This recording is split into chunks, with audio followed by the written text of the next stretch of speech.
Bats and Bar Fights. Written by GrayOrWhatever. Read to you by Evie is Evil. This fic is rated for general audiences. No archive warnings apply. It's a gen fic and the fandom is Batman all media types. Summary. Sheriff Bruce Wayne has worked hard to keep the town of Gotham safe. Out on the new frontier, you can never really know what to expect. However, most of the time, it's Bruce's gaggle of orphans that make the most trouble, and he is really the only one who can stop it. Now, on to the fic. Bruce slowly strolled through the town on the back of his horse, surveying the streets mindfully and tipping his black cowboy hat to passerbys. It was a sunny day out in the western frontier, and Bruce was actually looking forward to what would probably be a calm summer day. As sheriff, he had the responsibility to protect the townsfolk and stop any acts of crime, but on days peace permitted itself, he liked to spend time with his family. It was looking to be a nice day. They could possibly visit the lake during, and maybe all have dinner together, instead of Bruce having to spend his time in the office filing reports.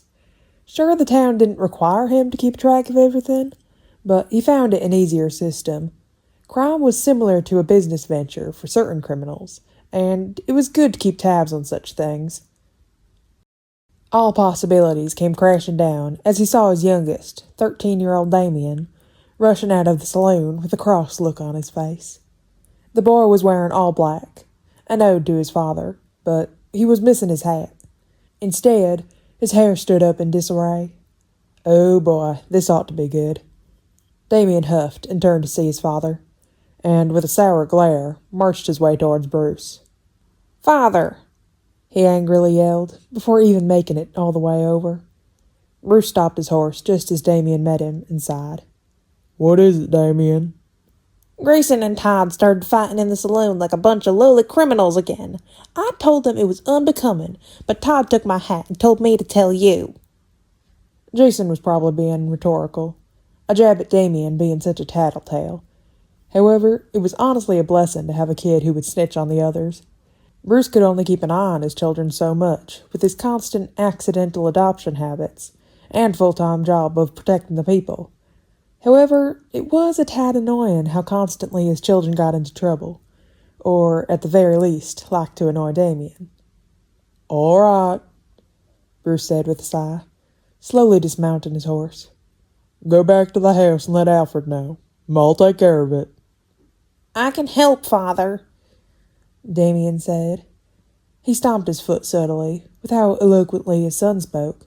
Sometimes Bruce forgot he was still a child. "I was already surveying the saloon for criminal activities. Trust me, you will need—" "Damie, trust me.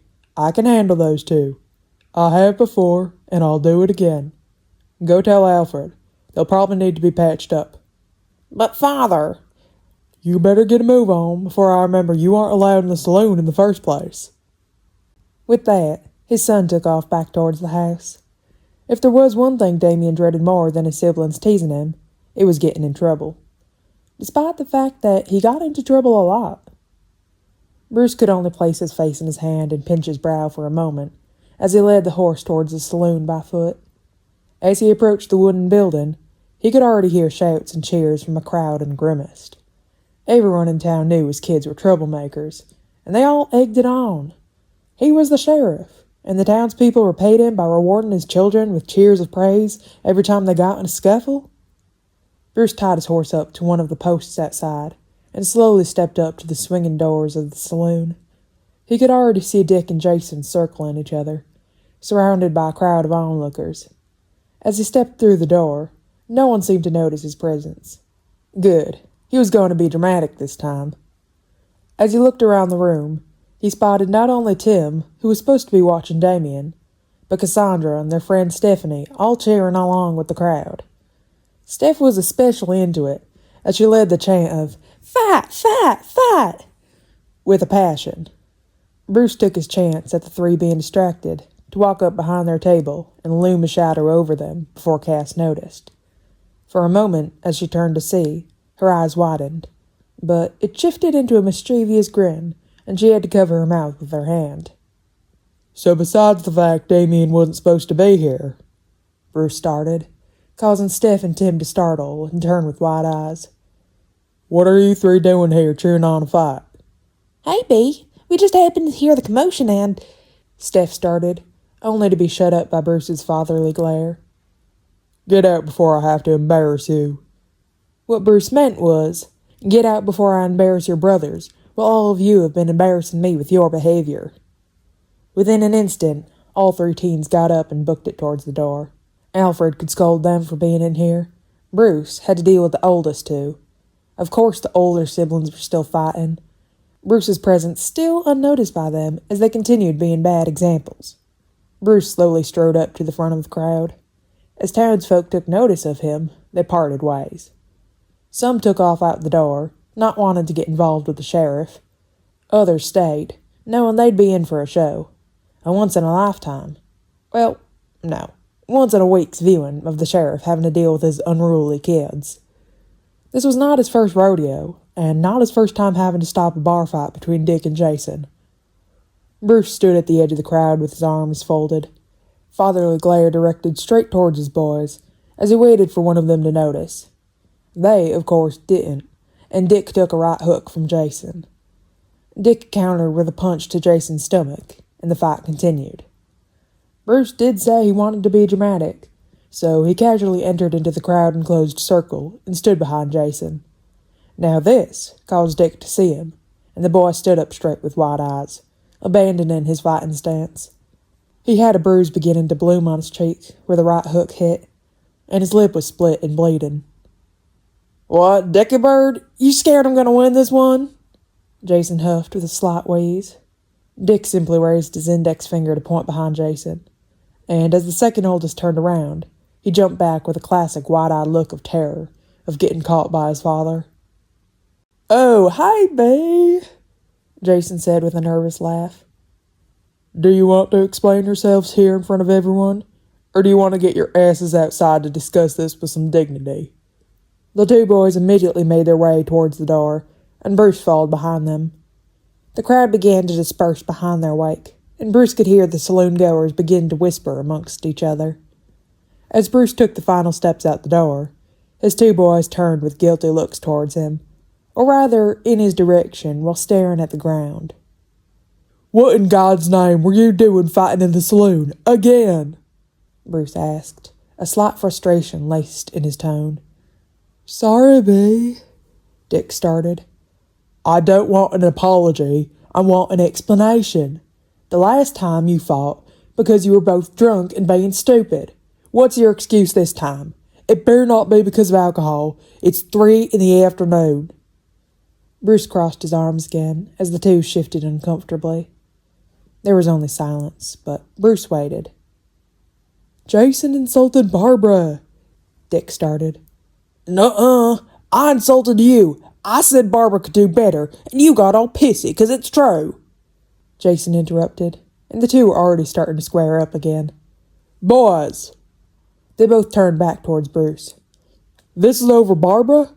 How old are you two? Get over yourselves." Dick looked towards the ground in shame, while Jason crossed his arms, mirroring Bruce's stance as if it made him any more mature.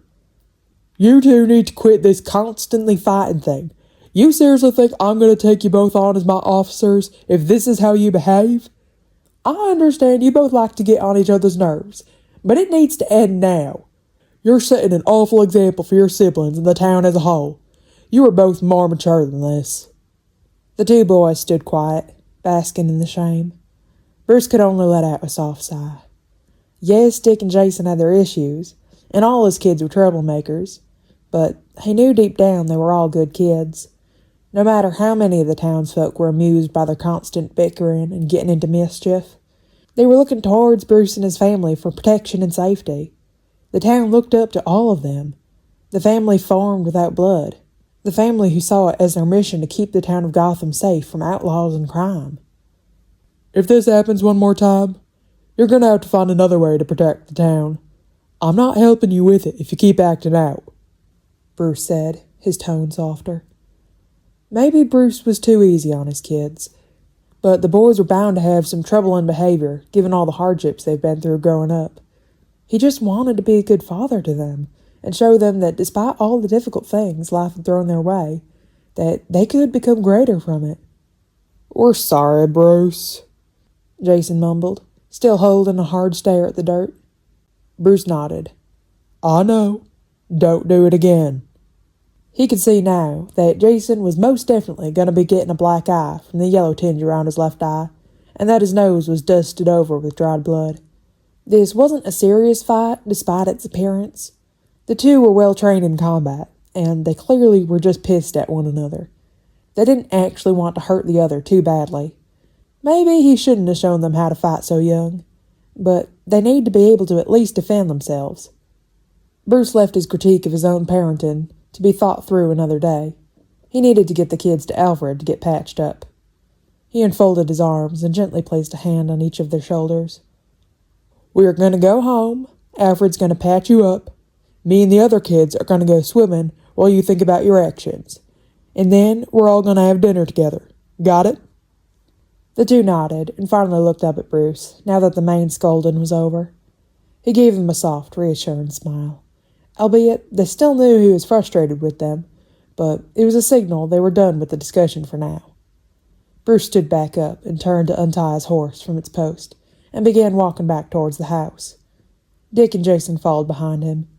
After a few paces, they began talking casually amongst each other again, as if they didn't just punch each other out over the implication of a girl being out of Dick's league a few minutes ago. "Oh, Damien's gonna want his hat back," Bruce said, turning slightly back towards the boys. "I think Tim took it," Dick responded.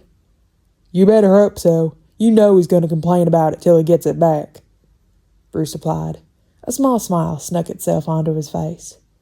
Bruce didn't even have to do all the punishing. Damien would be pestering them both until they got his hat back. Not to mention, Alfred was going to give them an earful over having to clean up their wounds. And the older man was probably going to berate their technique if Bruce truly knew Alfred as well as he claimed. Despite all the trouble and stress his kids gave him, Bruce loved all his children. He knew they were still young, and being raised out on the western frontier wasn't exactly the most nonviolent way of living, but they were good. They were his sons. Bruce knew he behaved the exact same way, and if he complained enough, Alfred would give him an earful of being a complete hypocrite. Author's Notes. Hello, AO3. This is my first fic to ever be posted, and I'm really excited about it. This is part of the AU August Challenge, and I thought it would be a good way to get me to practice one-shots and commit to posting. No guarantee it will be complete on time, or good, but I'm having a lot of fun with this, and I hope you all like it too. Smiley face. Advice and criticisms greatly appreciated. Now, reader's notes. Okay, this was an April Fool's post. I'm posting on April 1st. I honestly just wanted an excuse to use my country southern accent, but I figured it'd be fun to try reading a fic with a fun accent and a little bit of a challenge. So happy April 1st. Yeah, this one was fun. I really enjoyed reading it with a country accent. Anyways, yeah, thank you guys for listening. Let me know if you want me to do something like this again, because this was kind of fun. Yeah, thank you guys for listening, and bye!